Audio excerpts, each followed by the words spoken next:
Hey everybody, this is Alchemisted. Let's go ahead. Battletech Season Pass, Flashpoint, Urban Warfare, and Heavy Metal at a discounted price. Alright, well, I'll have to check it out. I got Flashpoint, I don't have Urban Warfare or Heavy Metal. Let's go ahead and go to options real quick to stop the game from interrupting me. This is Alchemisted, and this is Battletech! So, this game was actually donated to me by Andrew a few months ago. I made the promise that I would do some gameplay from this for the channel, and here we are. So, this is basically going to be keeping Bloodstained company throughout the month of March. I know that I have Master of Arena still lingering. Trust me, Master of Arena is being worked on. Okay, Master of Arena, I have been recording some Master of Arena, and I want to upload that when I'm... Because I'm working on it right now because... Excuse me. I'm working on it right now because I want to be free to concentrate on Resident Evil 3 and Final Fantasy 7 when they come out next month. So, Master of Arena is happening right now. But this is also happening. This and Bloodstained are going to be sort of like happening at the same time over the course of this month. I'll probably be coming back to Battletech after we're through Resident Evil 3. I'm not going to play it 4 times in a row, don't worry. Once we're through with Resident Evil 3 and or Final Fantasy 7. Probably Resident Evil 3 first, considering Final Fantasy 7 is a Final Fantasy, so that's probably going to take a while. But, yeah, so... Battletech. I go back with Battletech a ways. I actually watched the cartoon, which is, in the context of the franchise, incredibly ridiculous and has been retconned into in-universe propaganda. But the thing that I go back to the most with Battletech is a game called Mech Commander, which I played the hell out of in high school. And as it so happens, some of the people who worked on Mech Commander worked on this game. So, I've already played a little bit of this game, felt absolutely at home. It's very much an XCOM-y, Mech Commander-y hybrid game. So, yeah. I'm gonna be skipping the prelude, we're just gonna be getting into it. Because I want to play this game. I do have a save that's fairly far along, because I tested this over the Discord with Andrew. So, yeah. As for when this game... I think this is 3025 or something? This is about... Or not 3025, but roughly 25 or so years before the clan invasion. So you're not going to see any Mad Cats or Vultures or any of that cool shit. This is all, like, age-old inter-universe... Or inter-universe. All the Battletech players, all the Battletech fans just, like, completely fucking unsubscribe. Unsubscribe, stop watching the video just there. Inner Sphere mechs. Like, just these centuries-old ancestral Inner Sphere stuff. You're not going to see any hot, sexy new clan Omni-mechs in this game, unfortunately. There are mods. There are plenty of mods that add clan mechs to the game, but I decided my first run through this game should be... it should be as intended, with shitty Inner Sphere shit. Let's see. Campaign. New. Let's see. Now we'll do standard campaign.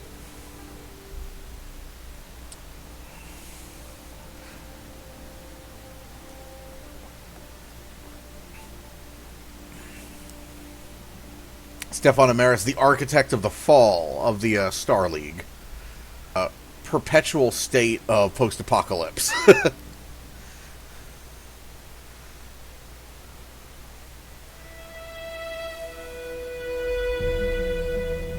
Mainly thanks to Amaris. I am Kamea of House Urano, High Lady of the Oregon Reach, Protector of Coromadir, and the Sword of Restoration. That's like way out in the rim worlds, I think. But I am not a hero, no matter what the stories say. A hero would have sacrificed more, compromised less. A hero would have done better. You know this, of course. You were there. My father used to tell me stories about the ancient times. About the Star League, a golden age of prosperity, upheld by the great mech warriors of old, guardians of the innocent, protectors of the peace. I always dreamed of following in their footsteps. Wait a minute. I was too young to see the truth of things. After all, it wasn't heroism or a noble cause that won me the throne. It was hiring a mercenary, skilled enough, perhaps ruthless enough, to carry the day. Hiring you. I still don't know if you fought for honor or for the thrill of it, for belief in my cause, or just in my money. But whether it was your noble heart or mercenary mind, your actions gave us hope. That makes you a hero in the eyes of history. Whether you believe it, that's up to you. So, restoration. So, wait a minute. Are they implying, because you saw like the sort of the rise and fall of House Cameron in that little intro like montage to the game. So are they implying, because that guy looked like one of the members of House Cameron, like when she was talking about the Star League. Are they implying she is descended from House Cameron? Because that's enormous. That's world-shattering shit, if that's true. So, a little bit of backstory. House Cameron were basically the rulers of the Star League. And I forget what the title was. The last member of House Cameron to rule the Star League was a complete imbecile. He was a pawn used by Stefan Amaris to basically seize control over the Star League in the name of the RimWorld's Republic, which is just this sort of hodgepodge of satellite states, like way outside of the inner sphere. And he basically turned the heart of the Star League, which was the Terran hegemony, into a brutal Orwellian police state for decades, while what was left of the SLDF tried to retake it.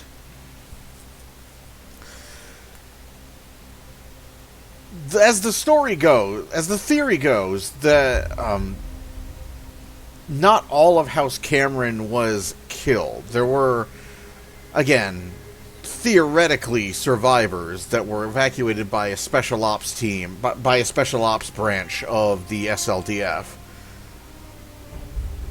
While what was the garrison that was present in the Terran hegemony fought to basically buy time to get survivors of House Cameron away from Amaris. And there's actually a channel I'm going to recommend, and that is Black Pants Legion, if you want to learn more about that. They did a really great lore video. You know what? It's the perfect time to go to that channel and listen to their Battletech series, because we're all locked in at this point, and some of those videos are hours long. So go ahead, go check out that if you're interested in Battletech, or if you're not, because it's still a really fascinating setting to learn about. Welcome to the Oregon Reach. The Oregon Reach is a small kingdom in the Rimward periphery, a region of space that lies at the outskirts of the more densely colonized inner sphere. It is home to the Oregon Coalition, A federation organized around a parliamentary monarchy and ruled by the Arano family.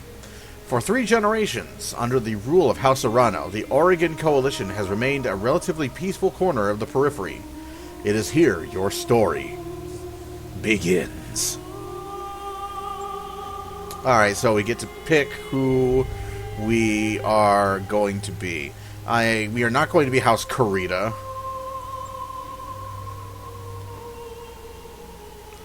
Most and theoretically most democratic of all the great successor states of the Inner Sphere.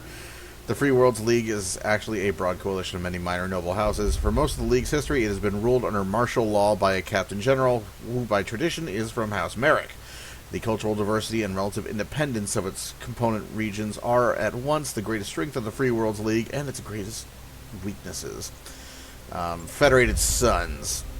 Mech warriors who hail from the Federated Suns tend to possess more finely honed skills and better equipment than their counterparts from the other regions of space. They often see themselves as righteous warriors and champions of liberty, sometimes to a fault. Though nearly extinguished by the Draconis Combine in the First Succession War, the Federated Suns, a constitutional monarchy ruled by the renowned House Davian, has become arguably the most powerful of the 5 great successor states. Through skillful military campaigns and subtle diplomacy, House Davian has significantly increased the number of star systems under its control in the last 2 centuries.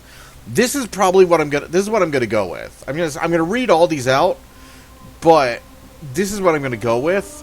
Part of that's due to nostalgia. House Davian are the people that you're affiliated with in Mech Commander. So yeah, this is who I'm gonna go with. I'm just gonna tell you that right now. Mainly because I have a lot of great memories of kick and smoke Jaguar ass. The Lyran Commonwealth. Mech warriors who hail from the Lyran Commonwealth tend to be hardy, well-equipped, and well-trained, though they have also earned a reputation for not being particularly strategic thinkers on a battlefield. Wealth is the greatest strength of the merchant princes of the Lyran Commonwealth, ruled by House Steiner. Despite a number of humiliating defeats in the first 2 succession wars, the Lyran Commonwealth has bounced back thanks to the combined strength of its economy, the biggest of the 5 great successor states, and its control of the Inner Sphere's largest functioning battle mech factories. What the Lyran Commonwealth may lack in military prowess, it makes up for with raw numbers and industrial scale. Compelling Confederation. Fuck the Compelling Confederation. Magistry of Canopus. Okay. The Compelling you are so in the dirt. So there was a sequel to Mech Commander, which was creatively titled Mech Commander 2, and you spent a great deal of it working for these people, and every single mission you did for the House Liao made you feel a little dirty. Like every single thing these people hired you to do made you feel dirty. Fuck the Compelling Confederation. I'm not even going to read you. Mech warriors who hail from the Magistracy. What? From the Magistracy of Canopus. Okay. Can run the gamut of skill and fighting styles, but they often favor clever and unorthodox tactics on the field. While smaller than the great successor states of the Inner Sphere, the Magistracy of Canopus is one of the major powers of the Rimworld periphery. The Magistracy is a matriarchal society led by a Magistrix. This is an elected position open to any woman, but largely controlled by House Centrella due to the family's popularity. The Magistracy supports an open society that ensures the personal liberty of all citizens and their right to live their lives as they see fit. Well, ain't that cute. The Taurian Concordat. Battletech isn't like super nice guys finish last, like Warhammer is, but it's close to there. It's sort of halfway there. Mech warriors who hail from the Taurian Concordat tend to be stubborn and aggressive. They can be quick to anger, but they are nonetheless skilled and perceptive combatants. Founded as a constitutional monarchy over the leadership of House Calderon, the Taurian Concordat is the strongest military power of the Rimworld periphery. It is also one of the oldest surviving realms of human civilization, having been formed long before the creation of the Star League. Taurian citizens enjoy extensive freedoms guaranteed by the Concordat Charter, and take pride in defending those freedoms through a compulsory service. The Taurian Concordat has long had an antagonistic relationship with the Inner Sphere, particularly with the Federated Suns. You know, if I wasn't going with House Davian, I would probably just go with the Taurian Concordat, simply for the Battlestar Galactica reference. Remember our name, Adama, a proud Tauronic name. The Rimworld Periphery. There's no easy way to characterize mech warriors hailing from the Rimworld Periphery. They can be anything from petty thugs to... Oh no, I am not reading all the incidental text. They can be anything from petty thugs to ruthless tacticians to skilled and honorable warriors. The nations and minor noble houses of the Rimworld Periphery have long played a role in shaping humanity. The Star League's downfall began in the periphery, eventually leading to the current tattered state of these disparate star systems on the edge of known space, mainly because the SLDF ran over them like a fucking freight train seeking payback. The periphery is still the galaxy's frontier, where the great houses of the Inner Sphere play deadly politics, petty bandit kingdoms thrive, and pirate bands prey on minor noble houses trying to survive in this hostile environment. The Deep Periphery. Also known as No One from Parts Unknown. Mech warriors that hail from the Deep Periphery are rare, but even rarer is the mech warrior who will admit to such an origin. Beyond the outermost edges of the periphery lie depths of space that remain uncharted and unknown to most of human civilization. Little is known about these regions, but they are far from uninhabited. The Deep Periphery is littered with abandoned colonies and small outposts, isolated from the rest of humanity. After the fall of the Star League, General Alexander Kerensky led the remnants of the Star League Defense Force into the Deep Periphery, disappearing from the Inner Sphere and from recorded history. Basically, here's what you choose if you want to roleplay a clanner. We ain't doing that. We're House Davian, or at least we hail from House Davian, controlled territory. You are of noble birth. Though immigrants to the Oregon Reach, your family soon established a comfortable presence at a small backwater system in the edge of Oregon space. By the time you were born, your family had become the de facto ruling nobility of the system's only inhabited planet. You were the oldest child, heir to the family's titles and ancestral battlemech, an old blackjack BJ-1. This is where you met Raju Mastiff Montgomery, a veteran of the Succession Wars, whom your parents hired on for a season to train you as a mech warrior. Raju was a strict but capable teacher, and you quickly became a skilled pilot under his tutelage. It was an uneventful life. Alright, what are the other ones? Deep Periphery.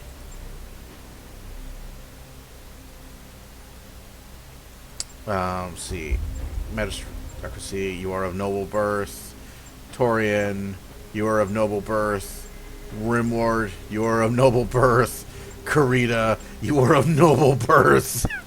Lyrin, or Capellan, you are of noble birth. You are never not of noble birth. Okay, whatever. Next. Until the day after your 16th birthday, when the Fire Nation attacked. Let's see.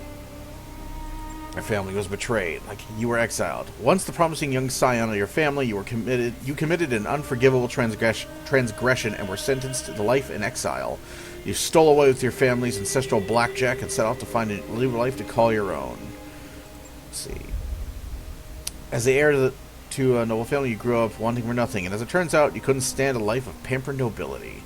Finally, one night, you stole away from your family's ancestral tactics. Guts. Your family went bankrupt. Your family died in an accident. Your family was betrayed. Your family was betrayed and its seat of power destroyed. You defeated the betrayers, but you were the sole surviving member of your house. With nothing but your family's ancestral blackjack left to call your own, you set off to make a new life for yourself. One gunnery, one guts. Let's see. One gunnery, one tactics.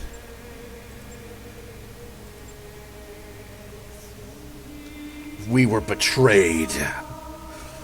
We were betrayed, and I will hunt them down, and I will crush them. Or do we go bankrupt?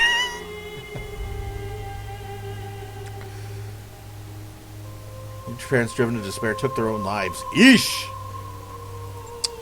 Let's see. As the noble family grew up wanting for nothing, couldn't stand piloting tactics.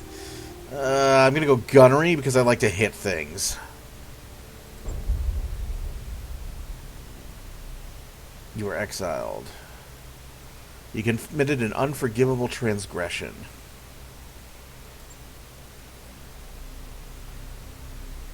Guts. What is Guts? Guts improves the maximum health of mech warriors. It also reduces the penalty from weapon recoil and increases the threshold of heat that triggers overheated. Oh, that's important. Okay. Tactics increases the effectiveness of called shot opportunities. It also reduces the penalty for indirect fire and improves the minimum range of weaponry. Alright, I'm going to go with gunnery and guts for now. What other stats do we have? Tactics, piloting, gunnery, and guts. Alright, we're going to go with gunnery and guts. My family was betrayed, but I will have my revenge. Out on your own, you fell into the life of a Oregon Coalition soldier. Unsure of your prospects, you traveled to Cormadir, the capital of the Oregon Coalition, and enlisted in the Coalition military. You quickly rose to the ranks, distinguishing yourself as a reliable mech warrior. Life as a soldier wasn't glamorous, but it suited you just fine. Let's see. Frontier. What's Frontier Freelancer? You roamed the rimward periphery as a freelancer, signing on for whatever odd contracts you could find as a mech warrior for hire. It was a solitary life, but as you became more comfortable with the itinerant lifestyle, you found you were able to make a decent living helping the people of the frontier. We are probably going with you. Merchant Guard. You signed on as a guard for a small trading guild, providing security as the guild's caravan made trading runs between the inner sphere and the periphery. It was a largely uneventful life, but you were able to put your mech warrior skills to good use in the occasional scuffle with pirates and uncooperative local governments. Inner-sphere mercenary. Eager to get away from it all, you joined up with a minor inner-sphere mercenary unit. Integrating into the tight-knit crew took time, but you eventually proved your worth and became part of the family. Solaris! Yeah! You took your skills as a mech warrior to the famed arena planet of Solaris 7. There you eked out a living as a gladiator, fighting for the crowd in minor arenas, getting by from paycheck to paycheck. Basically the backstory of the player character from Front Mission. Royd or Lloyd, depending on which version you're playing. Let's see, Frontier Pirate. Yeah, I ain't gonna be a pirate. I might fight like a pirate, but I ain't a pirate. We'll get to that when we get to Starfleet Command Gold. You can't really... Starfleet Command 3, you can't really fight like a pirate in Starfleet Command 3, but in Starfleet Command 1, oh yes. Oh yes, you can get your pirate on. You can get your pirate on as a Starfleet officer, which is... Yeah, that's my Starfleet character right there. That's my guy, is right there. He fights for the Federation, but he fights like a dirty pirate, and everybody around him knows it. Yeah.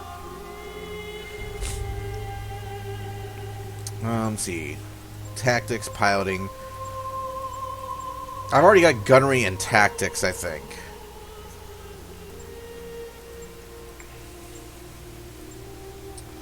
Piloting. Increases melee hit chance and base sprint distance. It also improves the threshold of stability that triggers unsteady. Okay, piloting is key. It is crucial. Freelancer tactics. Effectiveness of called shot. Reduces the penalty for indirect fire. Improves the minimum range of weaponry. Gunnery basically just improves my to hit chance. I already have gunnery.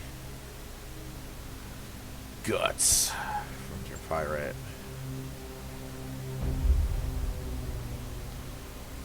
Okay. I have gunnery and tactics already.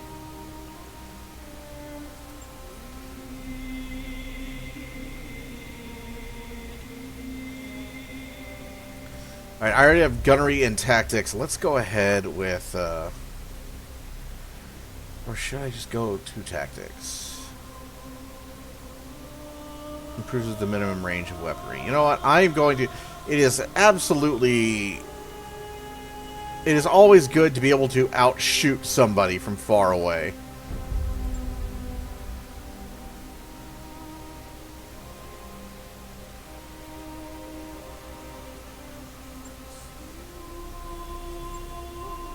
But okay, we'll go merchant guard. It's basically my backstory for like D&D, so we'll go that way.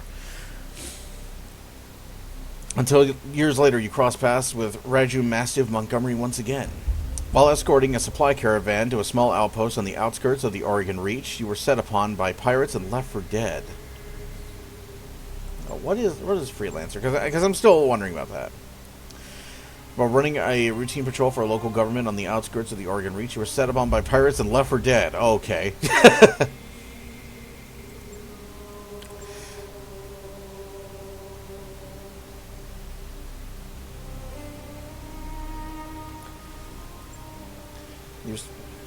Reggio happened to be visiting the capital city and picked up your distress call. Upon rescuing you, he offered you a job in the House Arana Royal Guard.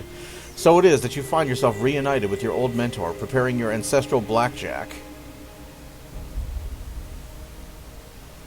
For guard duty on the coronation day of Lady Kamea Arano, who may or may not be a descendant of House Cameron, depending on how literally I should take that montage. Piloting tactics, piloting tactics, piloting tactics, tactics. Piloting.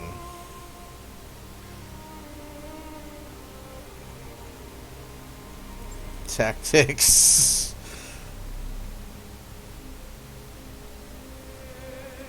Okay. Oh boy. Alright, let's see. They, he. Alright, so now we spend an hour customizing our character. Hey, there we go. Starting to like where this guy's going.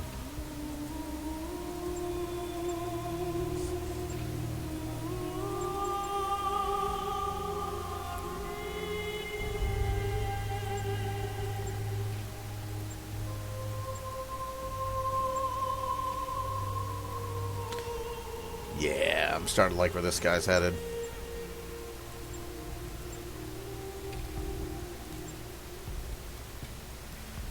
Scar. There we go. Yeah, I like this.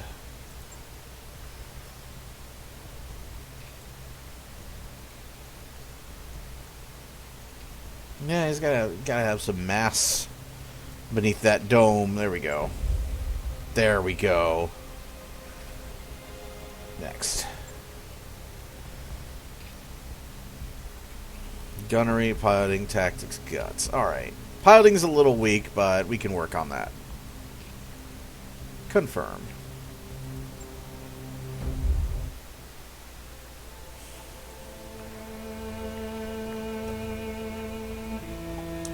The High Lord Tamati Arano II is dead. The Oregon Reach is left at an uncertain crossroads. Once prosperous, it is now a kingdom in decline, surrounded by powerful neighbors. Lord Santiago Espinosa, brother-in-law to the late High Lord, is convinced that the slow-moving Council of Founding Houses must be dissolved. His proposed directive would conscript their house guard and centralize power under a single throne. However, the High Lord's heir, the noble Lady Kamea Arano, is determined to rebuild the Reach without transforming it into an authoritarian state. She refuses to enact her uncle's directive and has rebuked his vehement pleas to reconsider. On the morning of Lady Arano's ascension to the throne, her loyal captain of the guard, Raju Mastiff Montgomery, makes preparations to escort her safely to the coronation procession that awaits in Cordia City.